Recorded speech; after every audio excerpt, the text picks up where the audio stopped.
हिमाचल के सभी विधायकों के हाथ में सरकार ने हथकड़ी लगा दी है और एक भी पार्टी, एक भी नेता इस बात का विरोध नहीं कर रहे। क्यों? क्योंकि इससे नुकसान उनका नहीं बल्कि जनता का होगा।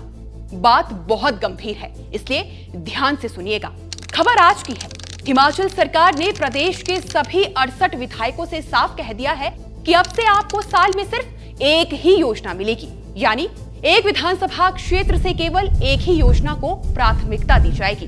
जैसे सड़क चाहिए तो पेयजल, सीवरेज, सिंचाई की योजना को भूल जाइए, और अगर पेयजल की योजना चाहिए तो सड़क, सीवरेज और सिंचाई की योजना नहीं मिलेगी। यानी अब हमारी स्टेट गवर्नमेंट का खजाना इतना खाली हो गया है कि विकास को ही रोक दिया गया है। क्योंकि इससे पहले हर साल जब सरकार सभी विधायकों से उनकी प्राथमिकता पूछती थी कि आपके क्षेत्र में सबसे जरूरी काम कौन कौन से हैं, बताओ हमें, तब हर एक विधायक प्रत्येक विभाग से 2-2 योजनाओं की प्राथमिकता लगा सकता था।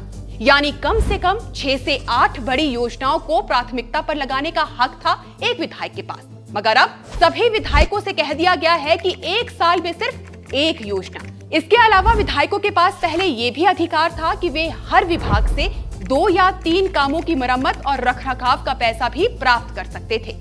मगर अब उसे भी सरकार ने कम कर दिया है और विधायकों से कहा गया है कि अब आप साल में 10-12 कामों की मरम्मत का पैसा भी नहीं मांग सकते। एक विधायक अब मरम्मत के भी केवल 4 ही काम प्राथमिकता के तौर पर भेज पाएगा, यानी एक पूरा विधानसभा क्षेत्र और विकास के नाम पर साल में एक नई योजना और सिर्फ 4 मरम्मत के काम। मतलब हिमाचल सरकार का खजाना अब इतना खाली, विकास ही रोक दिया। बजाओ ताली।